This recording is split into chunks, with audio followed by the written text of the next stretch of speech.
Chapter 30, in which Phileas Fogg simply does his duty. 3 passengers, including Passepartout, had disappeared. Had they been killed in the struggle? Were they taken prisoners by the Sioux? It was impossible to tell. There were many wounded, but none mortally. Colonel Proctor was one of the most seriously hurt. He had fought bravely, and a ball had entered his groin.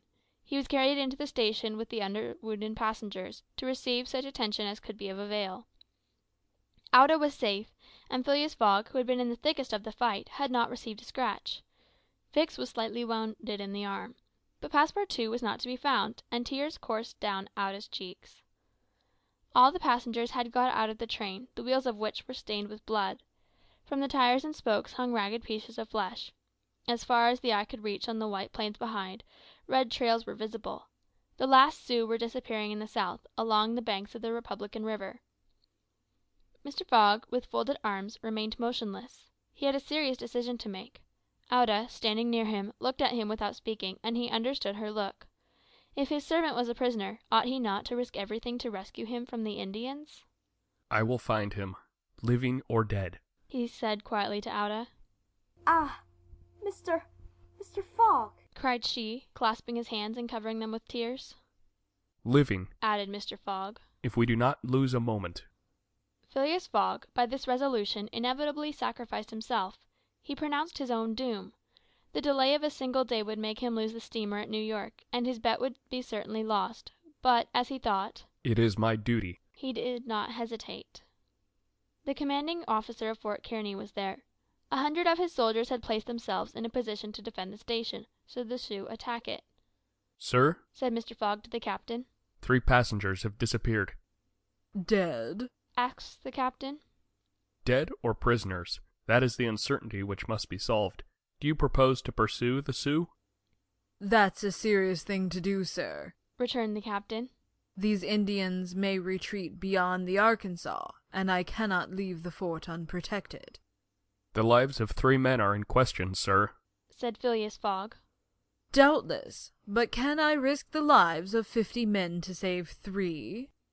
"I don't know whether you can, but you ought to do so." "Nobody here," returned the other, "has the right to teach me my duty." "Very well," said Mr. Fogg coldly. "I will go alone." "You, sir!" cried Fix, coming up. "You go alone in pursuit of the Indians?"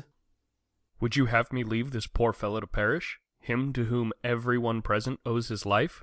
I shall go." "No, sir, you shall not go alone," cried the captain, touched in spite of himself. "No, you are a brave man. 30 volunteers!" he added, turning to the soldiers. The whole company started forward at once. The captain had only to pick his men. 30 were chosen, and an old sergeant placed at their head. "Thanks, Captain," said Mr. Fogg. "Will you let me go with you?" asked Fix. "Do as you please. But if you wish to do me a favor, you will remain with Auda, in case anything should happen to me." A sudden pallor overspread the detective's face. Separate himself from the man whom he had so persistently followed step by step? Leave him to wander about in this desert?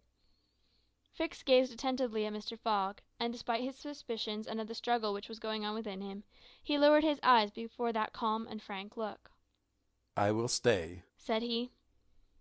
A few moments after, Mr. Fogg pressed the young woman's hand, and having confided to her his precious carpet-bag, went off with the sergeant and his little squad. But before going he had said to the soldiers, "My friends, I will divide $5,000 among you if we save the prisoners." It was then a little past noon. Auda retired to a waiting room, and there she waited alone, thinking of the simple and noble generosity, the tranquil courage of Phileas Fogg. He could sacrifice his fortune, and was now risking his life, all without hesitation, from duty, in silence. Fix did not have the same thoughts, and could scarcely conceal his agitation. He walked feverishly up and down the platform, but soon resumed his outward composure. He now saw the folly of which he had been guilty in letting Fogg go alone. What! This man, whom he had just followed around the world, was now permitted to separate himself from him? He began to accuse and abuse himself, and, as if he were director of police, administered to himself a sound lecture for his greenness. "I have been an idiot," he thought, "and this man will see it. He has gone and won't come back. But how is it that I, Fix, who have in my pocket a warrant for his arrest, have been so fascinated by him. Decidedly, I am nothing but an ass."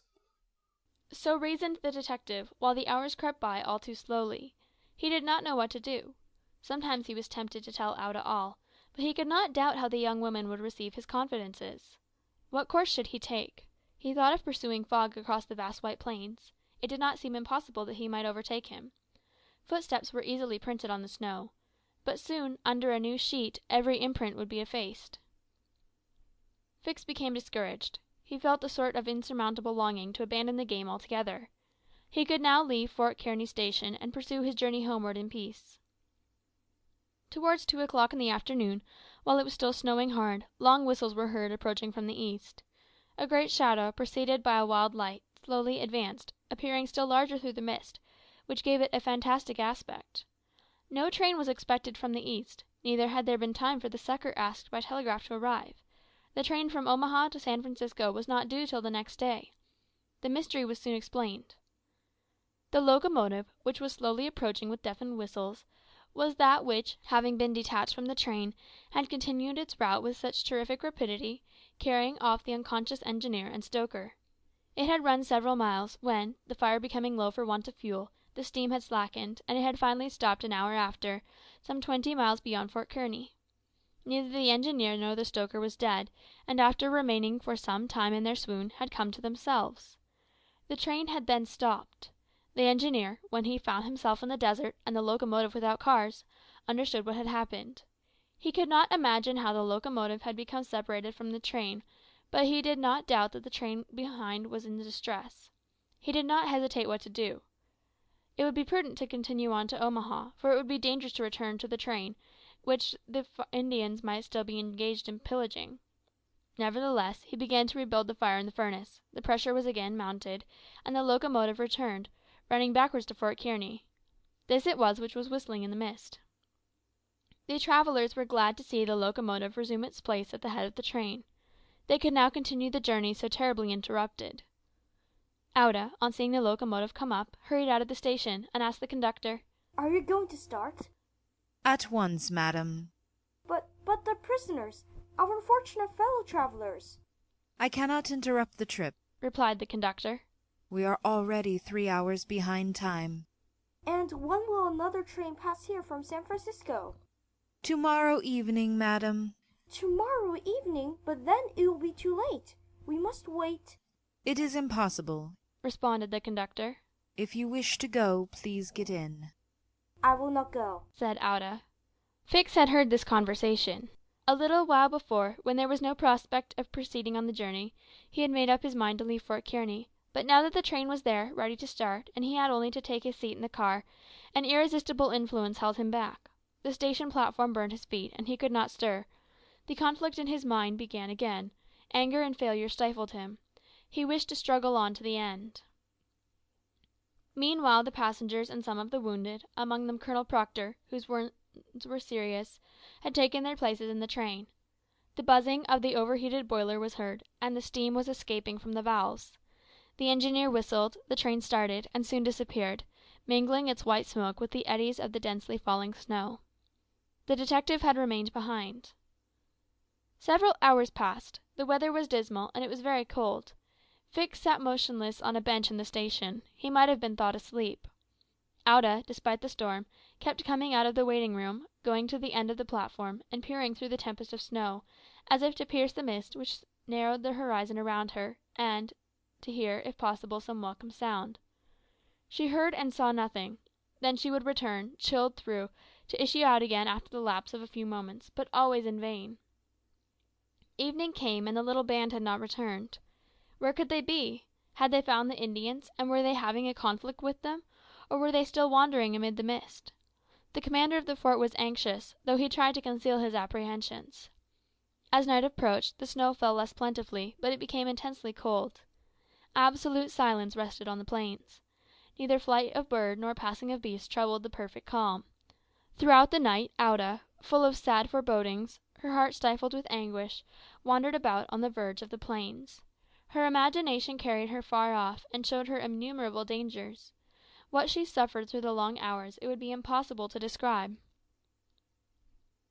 Fix remained stationary in the same place, but did not sleep. Once a man approached and spoke to him, and the detective merely replied by shaking his head. Thus the night passed. At dawn the half-extinguished disk of the sun rose above a misty horizon, but it was now possible to recognize objects 2 miles off.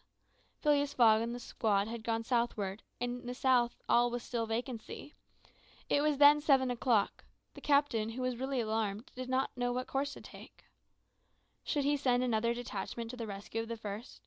Should he sacrifice more men, with so few chances of saving those already sacrificed? His hesitation did not last long, however. Calling one of his lieutenants, he was on the point of ordering a reconnaissance, when gunshots were heard. Was it a signal? The soldiers rushed out of the fort, and 1/2 mile off they perceived a little band returning in good order. Mr. Fogg was marching at their head, and behind him were Passepartout and the other 2 travellers, rescued from the Sioux. They had met and fought the Indians 10 miles south of Fort Kearny. Shortly before the detachment arrived, Passepartout and his companions began to struggle with their captors, 3 of whom the Frenchman had felled with his fists, when his master and the soldiers hastened up to their relief. All were welcomed with joyful cries. Phileas Fogg distributed the reward he had promised to the soldiers, while Passepartout, not without reason, muttered to himself, "It must certainly be confessed that I cost my master dear." Fix, without saying a word, looked at Mr. Fogg, and it would have been difficult to analyse the thoughts which struggled within him. As for Auda, she took her protector's hand and pressed it in her own, too much moved to speak. Meanwhile, Passepartout was looking about for the train. He thought he should find it there, ready to start for Omaha, and he hoped that the time lost might be regained. "The train! The train!" cried he. Gone, replied Fix. And when does the next train pass here? said Phileas Fogg. not till this evening. Ah. returned the impassible gentleman quietly. End of chapter 30.